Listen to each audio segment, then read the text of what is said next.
Hey everybody, welcome to the bar, and today we're talking My Hero Academia Vigilantes, Chapter 73. It turns out, for my previous video, I was right about something again. So, if you don't want to be spoiled, I suggest you go read the chapter and head on back over, because I'm totally going to be talking about everything that's transpired. But before we kick things off and I let everybody inside, you know the deal. Subscribe and hit that notification bell. And grab your drinks. This was a wild chapter.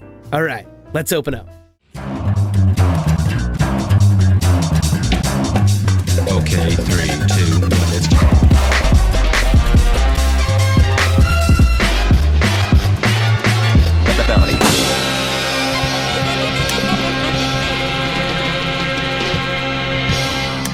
Okay, so the chapter starts off exactly where it ended in Chapter 72, with Pop beginning her rampage. I remember in my previous video, I was a bit confused as to how Koichi was getting blown up after being so far away from Popstep at the time. When it turns out, Pop has gone full-on villain, and she's blowing up the town of Naruhata indiscriminately, essentially turning on all of her friends.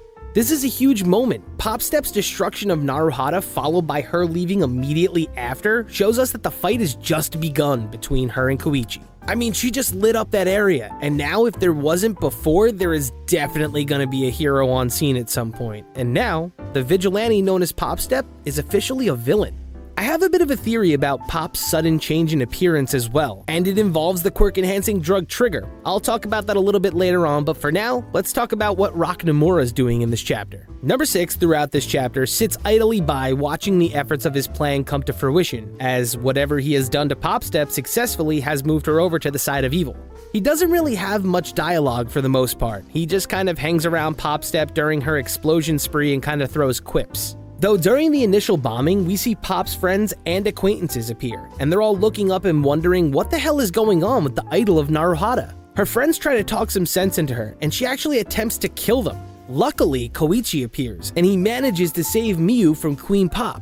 Koichi is completely taken aback by this. He immediately rushes off to go scope out the situation when he sees Pop blowing up the town that he and her protected for years. Koichi panics and he jumps towards her with his hand outstretched, and Pop stares at him in the face and states that this act that he's putting on is a little too late, and that him acting desperate to save her is coming off rather clingy. She then proceeds to throw several bombies in the direction of Koichi, and he looks on as they all begin to explode around him, and while he's in his free fall, he corrects himself and kind of locks eyes with her as she sticks out her tongue and says, "I hate you." As number 6 piles it on and says, "Your little princess has become a queen, and it's over, Prince Charming." Koichi is in shock and he begins to plummet to the ground.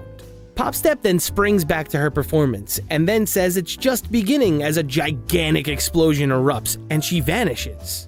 From there, we move to the final page of the chapter, and we see that Koichi has landed on a pile of garbage. We see a panel where he looks like he's coming through and ambulances are blazing by, and in this dark alleyway, a person in a duster with black boots approaches him. But the question is it Knuckle Duster or is it number 6? But that's the end of the chapter. It was a lot of visuals in this chapter, not a lot of dialogue. It really focused on the fact that Popstep is definitely not herself. And the one thing I'm gonna harp on is the song that she sang to everybody. The chorus of the song that she sang, the one called Inferno, is circle and square, circle and square.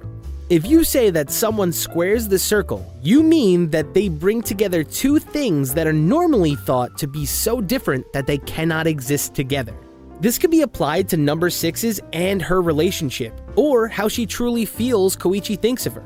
Additionally, her lyrics supplement the emotions that she's feeling, and she feels like the walls are closing in on her, so she had one choice: explode. I don't really remember, and I kind of didn't do the research, but I don't know whether or not this is supposed to be a spin on her song that she initially showed to number 6 in that cafe about Koichi, but if that is the case, I think it could double as a cry for help. Oh, and before I forget, seeing the bees hack phones and televisions, that was ridiculous. This quirk gets stronger and stronger each time that it appears. The worst part about this whole devastation in Naruhata thing is that the people that are watching are absolutely dumbfounded. Popstep was a vigilante, but she was an idol that was adored by the people of Naruhata for years. She's the idol for that small town, and now she's suddenly in the sky blowing up buildings with people that care about her below narrowly escaping death.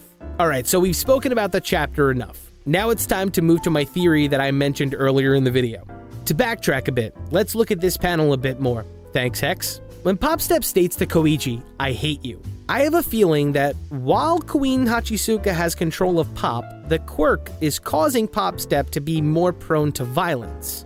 But the one thing is, okay, if the quirk is making her prone to violence, there is also one other thing that tends to make people more prone to violence. And that particular thing can also warp your appearance.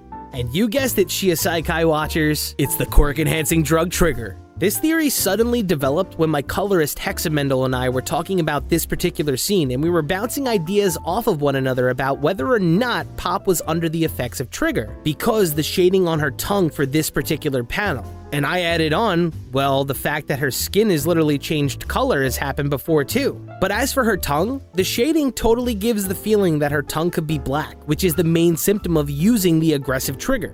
If that's the case, several more things become a lot more plausible with the addition of Trigger to this situation.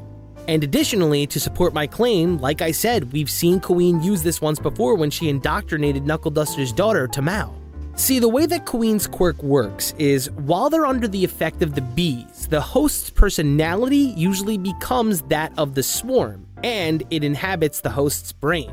So, when people fall under the effect of Trigger, the bee's mission tends to take a back seat to the feelings of the host. So in this case, a triggered out Pop Step means that Queen and the swarm will have less control, but it'll have more control when the trigger fades. And the fact that she had bug wings and she's kind of flying around here, it's totally explained by Trigger. Trigger turned the Hata brothers into literal grasshoppers. So I guess in a different body, when Trigger is used, the mutations are different.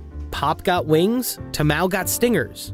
So yeah, Pop Step's emotions are real, and they're jacked up to 11, but they're legitimate. She's seriously upset with Koichi for not taking the time to ever get to know her. We saw this happen with Knuckle Duster's daughter. It starts with a little bit of animosity, but the quirk of Queen Hachisuka makes people lose their damn minds. And with the addition of Trigger in the mix, it makes them even harder to deal with, physically.